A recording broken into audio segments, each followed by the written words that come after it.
Hi, welcome back to my channel, or if you're new here, hey, how you doing? My name is Ash. I am a makeup artist and a book lover, emphasis on book lover, and today's video is my September reading wrap-up.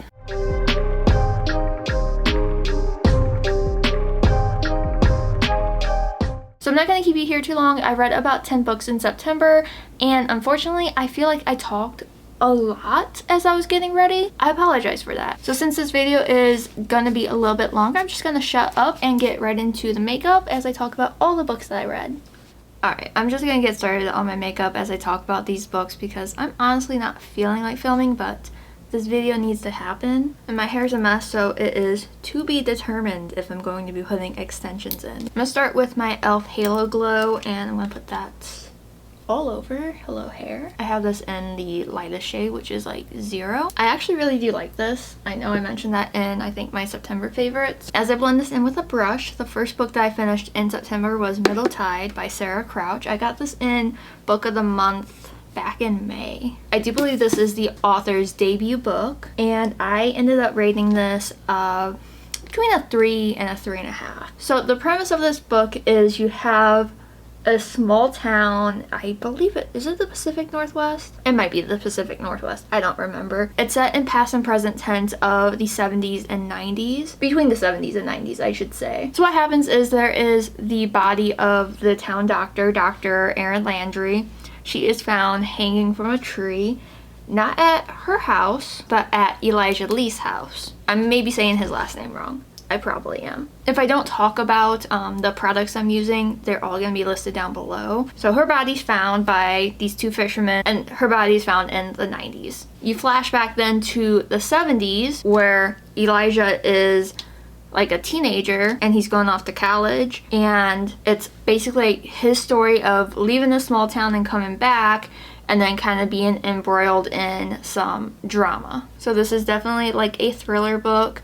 It took me a while to get into it because technically I started that back in August. I like the aspect of it going back in time to see how Elijah was as he's growing up and as he comes back to town and just what he's dealing with. But when the doctor's body is found, they at first think that it's suicide, but as they look deeper into it, they think, oh, this kind of reads like a murder. So what happens then is this book is called Middletide, and Middletide is the title of the book that Elijah wrote that basically failed. So in his book, it was about a person who was killed and it was made to look like a suicide. And Dr. Landry's death mimics his book exactly. So all signs point to Elijah being the person that is responsible for this. In that aspect, I don't think I have like any issues with it. Part of the story, there was like a Native American tribe that is part of this area. Part of the story involves the Native American tribe, but it's not fully about them. And I kind of always find it weird when like a white author, granted I don't know anything about this author,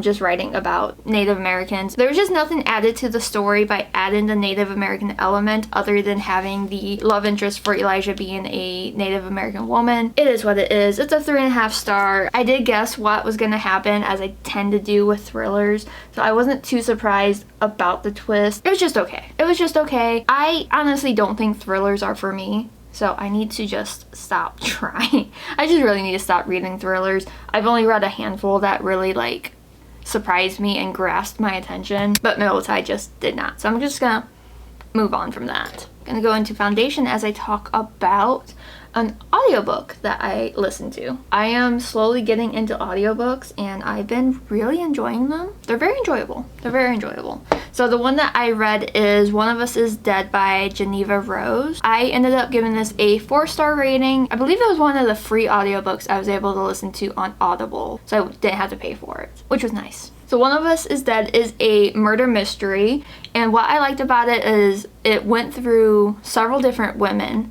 So you got different points of the story. So like the title says, you don't know until the end which one of them is dead because everybody's talking and you don't know what happens until the end. You kind of guess who you think it's going to be, but it's a wild ride. It is very Desperate Housewives coded. If you grew up watching that and just how messy and just fantastic that was, you probably really like this book. Specifically the audiobook. I don't know how well it reads, but audiobook wise it was really good. Oh, I was supposed to do this before my foundation and I forgot.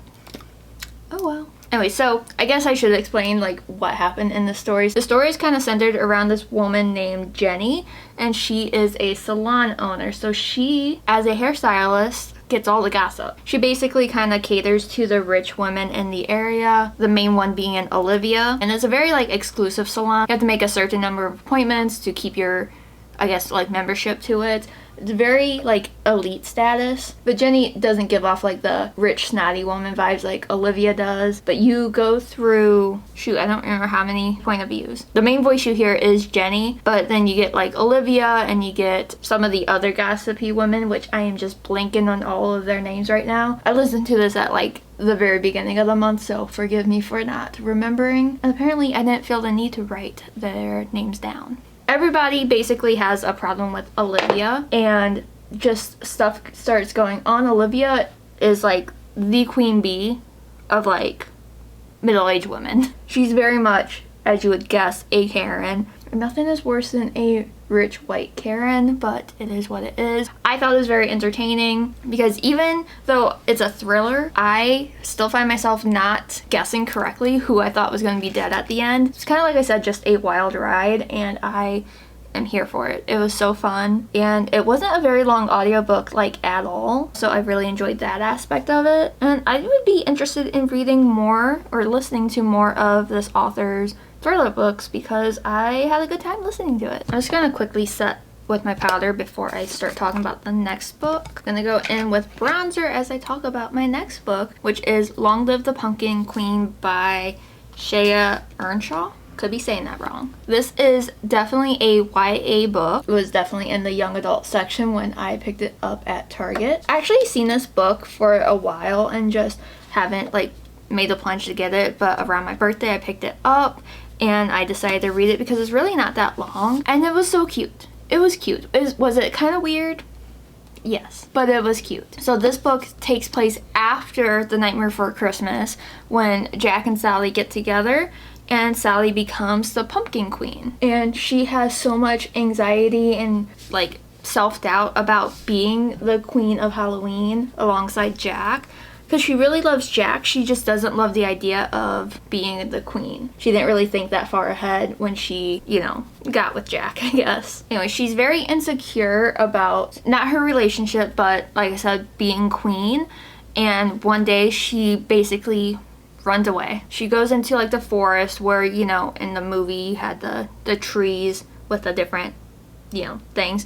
She runs past that, and apparently past that area there is another section of forgotten trees, forgotten passages. She doesn't really think too much of it, but she's drawn to this one that she sees, and she sees that it's all covered, so she ends up uncovering it, and she opens the door, and Zero's with her, and Zero tries to get her away from the door because Zero doesn't feel like it's safe, which is like good puppy. So she ends up chasing Zero because he stole her arm, because, you know, ragdoll, and she ends up back in the graveyard before the town, and she falls asleep. When she comes to, she realizes that she fell asleep, and she was like, oh no, Jack must be so worried. She gets back to town and is so eerily quiet because she looks around and there's just people slumped around as if they fell asleep right where they are standing. Turns out literally everybody in Halloween Town is somehow just asleep, and nothing she does can wake them. So she can't do anything, so she ends up going back to the circle of trees, and she goes to each holiday to see who can help,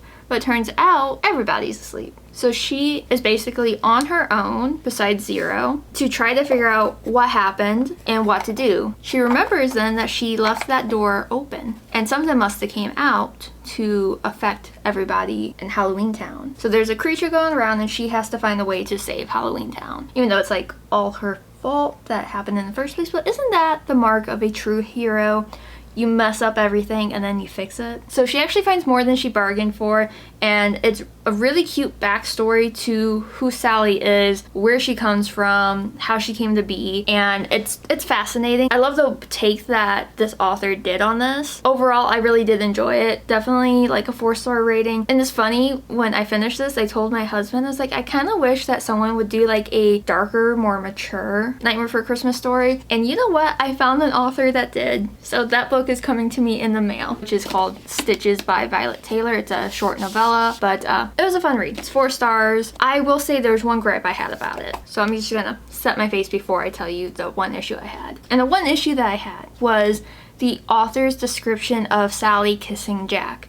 Because Jack is a skeleton, he does not have lips. I do kind of feel like if this came out when I was like 15, you know, like an actual teenager, super young, I would have ate this up and made this my entire personality. But as an adult, I can appreciate it. Alright, gonna zoom you in a little bit for the eyes as I talk about the next couple books, which I'm gonna try to talk a little bit faster because I am just droning on. I'm just gonna prime with my Anastasia eye primer and talk about Crossroads by Devney Perry. This one I also listened to on Audible because it was free. And I am a big fan of Devney Perry books, and I did not write down what my rating was for this. Anyway, I really like Devney Perry books. I read the Eden series and absolutely loved it. I read that on Kindle Unlimited and then bought all the physical books just because I enjoyed them so much. I gave Crossroads a 4-star rating. So Crossroads is another like cowboy romance, and the main characters are India and West. It is part of the Haven River Ranch series. Book 2 actually comes out, I believe, on October 15th. I could be wrong on that, but I know it is in October. And basically this is like a second chance romance, kind of almost boss employee. India and West met when they were kids because India's family would vacation at the ranch, and they kind of begrudgingly became friends and then eventually morphed into something more. But they only saw each other like 1 week out of the year. I'm gonna go in with the Haunted Europe palette. Anyway, she like missed, I don't know if it was like a year or something, and she comes back and she hears that he's actually engaged to be married, and it throws her off, so she decides to kind of move on and she ends up getting married. The story is definitely a lot of past and present, so you go back when they were kids to adults to teenagers to adults to as they're going through their years till you get to the point where it's all current. I'm gonna go into the orange here, which is for some reason called Frankenstein. India comes back into the picture. They are much older now, and she's back because her family bought the ranch and she is coming in to kind of just revamp the whole business. West and his brother are not happy with that because they were completely blindsided by it. Their father did not tell them at all that he sold the ranch. Devney Perry had the perfect line to sum up the story, and it's West and I were nothing but collisions on crossroads, which is so true because they were the right love at all the wrong times. They were completely made for each other, but every time they crossed, they crashed. And it was just so well done. I thought it was just surprisingly sweet, and I love the past and present chapters because you really just got a well-rounded view of how much they care for each other. So moving on to the next story, that is going to be Gold Digger by Susie Tate, which is an ARC copy. I say ARC copy, but ARC means advanced reader's copy, whatever. You get the idea. So I got that as an ARC ebook, and I was so ecstatic to be accepted for that because I read the first book in the series, which is called Daydream, and I really enjoyed that one. So Gold Digger, it comes out also later this month, I believe on the 17th. And this one is about Elli and Lottie. So it's definitely like almost enemies to lovers because when you read Daydream, Elli really does not like Lottie. And when you read Gold Digger, you find out why Elli really liked her and then decided to not like her. But it's basically like boss employee, very much like a second chance. And you basically learn, like I said, what happened between Lottie and Elli. So Elli is actually a duke, so he is, you know, a rich guy. Lottie, not so rich. She actually starts out as his cleaner. Anyways, she works for him as a cleaner, and they end up basically getting involved before this whole like scandal happens, which you'd think the scandal would be him sleeping with a cleaner, but no. Basically there is a betrayal and they go their separate ways, but they're not out of each other's lives completely because Lottie actually befriends Elli's half-sister Violet, who Violet should be the 3rd book, which I am so excited for. But I'm just so excited to see what Susie Tate does with Violet because that should be a really interesting story. Anyways, Lottie ends up kind of befriending Violet, and Violet actually hires her to be like her assistant because Violet is very neurodivergent and she doesn't really pick up on social cues, and Lottie is just very perceptive, and she has a bond with Violet to allow her to almost learn social cues. It's a really fun read. Susie Tate does write the MMCs to be just complete assholes, and the way that she just makes them grovel and like try to fix what they screwed up. And I'll admit, Ollie screws up like a lot. He like really drops the ball on being a decent man, but he makes up for it, and I can forgive that because I really enjoyed it. This is just their story on how they kind of reconnect, get past the betrayal, and just kind of move on and get together and all that fun stuff. And this is me talking forever and my throat is dry. So next up is going to be another audiobook. I listened to this one I think on Spotify, and it is Fall Into You, which is book 1 of the Seasons of Love series by Caroline Frank. I gave this a 3.5 star rating because it was just okay. It was a little bit cutesy, but overall it was just okay. So you get Liza and Matt. Matt is Liza's brother's best friend, which his name is Vinny because they are Italian. And I'm gonna go into Spana du Citadel. It's her brother's best friend. They met each other before, but this is later on in life. Vinny ends up inviting Matt around because his like plans got derailed, and this does take place in the fall. And Liza basically had this huge crush on Matt because, you know, a hot, attractive guy that becomes a doctor, why not? But she never acted on it because she thought that Matt just didn't like her. But Matt was just like, you know, when you meet like a guy and he's like in his 20s and he's just like kind of an asshole. That's what it is. But he's grown up now. He's learned from his mistakes. Anyways, they meet again, and it's more like an official meeting because they kind of just met in passing before. And they're pretty smitten with each other. And it's kind of funny because Liza just got broken up with by her fiance. Her and Matt kind of get together, but it's on the down low because Vinny basically told Matt to stay away from his little sister. So the whole thing is basically a secret relationship that they're basically keeping from her brother. And honestly, Matt is the one that doesn't want to keep it a secret. Liza is, and it causes problems with Vinny. The other members of the family don't really care. I'll go into the shade, but it is what it is. I kind of didn't like how Vinny reacted to Matt being with Liza. It's like not what you want to see in, you know, brother's best friends, but it's whatever.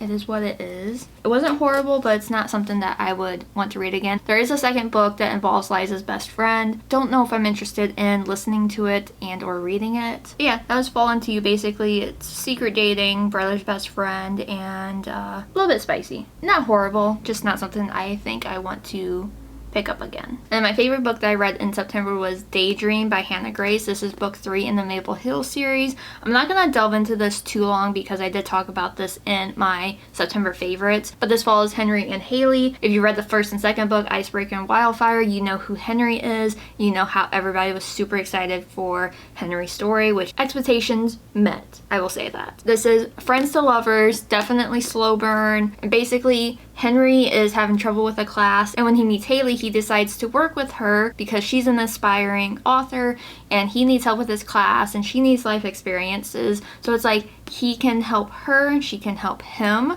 and then things ensue. Henry is so sweet, and the way that they care for each other is so wonderful. And like Henry is like definitely a book boyfriend because he's so sweet. He is so sweet. But when he gets spicy, it's spicy. But I definitely really enjoyed this. I'm gonna go into this shade now as I talk about the next book, which is gonna be Hook, Line, and Sinker by Tessa Bailey. This is book 2 in the Bellinger Sister series. So this book is about Fox and Hannah. This is also a friends to lovers situation. So this book follows after it happened one summer. Fox and Hannah basically strike up a friendship. He's in Westport, she's in LA, and they just end up kind of texting. And she ends up coming back to Westport because she kind of pitches an idea to her director because she is trying to break into soundtrack producing, something with sound.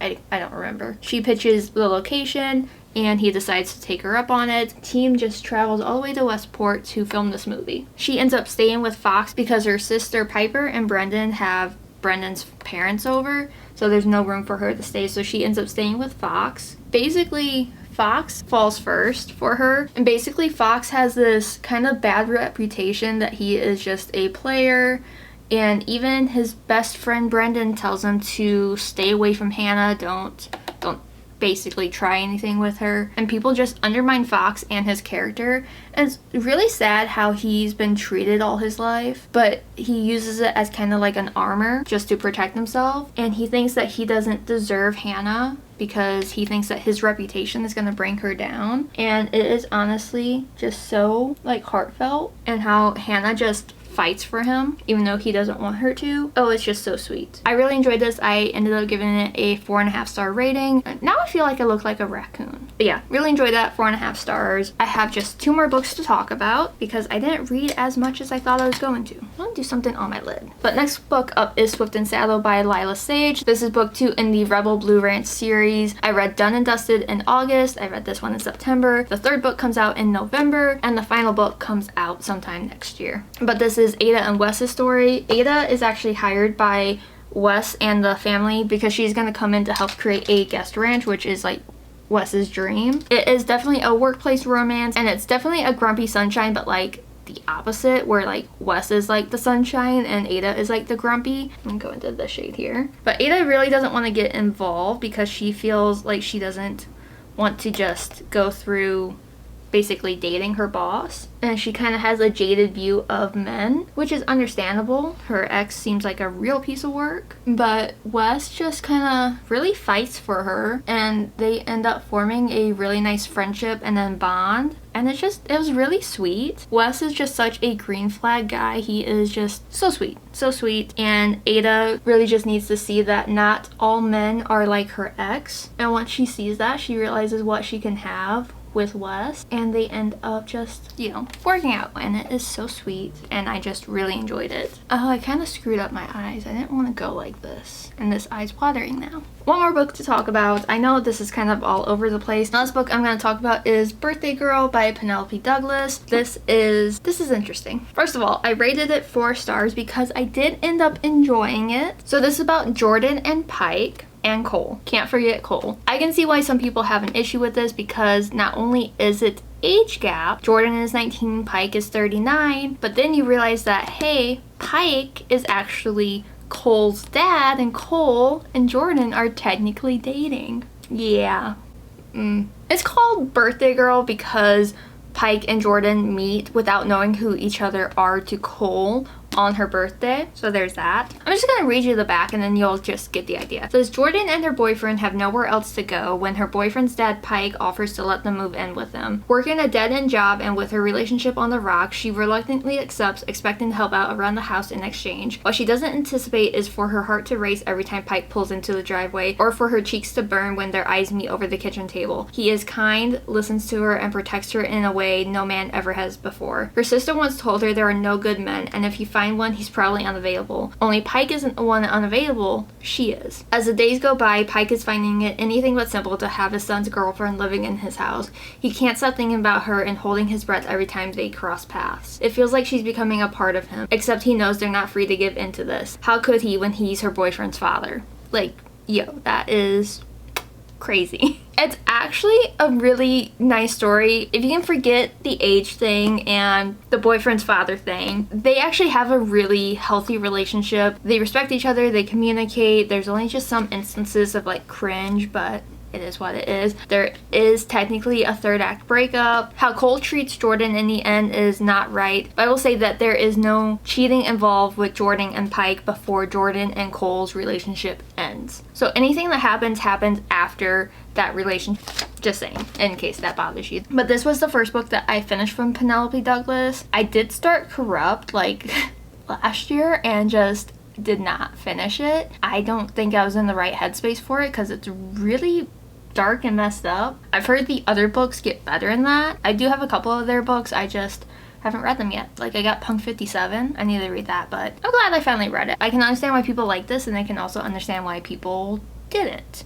I also have Credence by them. Credence, if you know, you know. I am so scared to read that, but yeah, I enjoyed it. 4 stars. Would I read it again? Maybe. I've been filming for like an hour now, so I am going to go ahead and go and finish up my eyes. I really don't like what I did, but But I'm gonna finish the eyes, my brows, throw something on the lips, and I'll be back to just wrap up this video. This has been going on too long. Hopefully I can edit it down like quickly. Alright, and here is the finished makeup look. I really like how this came out. I did kind of mess up on all the little details. I kind of wish I would have filmed the details because I did a little jack-o'-lantern face and these little like bird-nest swirls. But it's cute. It's cute. I feel very cute. So what I did to finish up for the eyes, I went in with the e.l.f. No Budge Retractable Eyeliner in my waterline and tight line. And I used one of the NYX and Beetlejuice Pinstripe Duo Liners just for the black. For the line and the details and everything. That's what I used. My lashes are Teddy Lashes from Kiss. My mascara is Rare Beauty. And my lipstick is Harvest from Black Moon Cosmetics because I thought it's fitting. It's fitting. This is a gorgeous, gorgeous color for fall. And I did obviously throw in my extensions even though I didn't want to, but I'm feeling myself. But yeah, this is the completed look. Let me know what you think, and let me go ahead and zoom you out to finish up this video. So yeah, I finished 10 books this month. I kind of wish I would have read more, but I was honestly just like filming a lot more this month. So hopefully in October I can just read a lot more because I'll have a lot of my filming done. But I actually really like how this look came out, and I really do like a lot of the books that I've read this month. Even though I didn't read as many, I would count it as like a pretty solid reading month.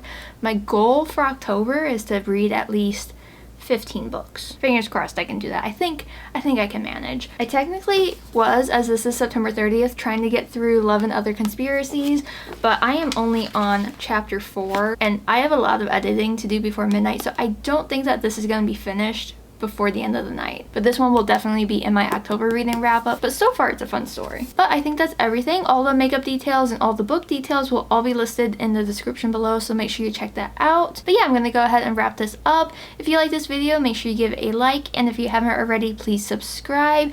I am currently doing 31 days of Halloween. This is day 2, so I am very excited for all the videos that are happening this month.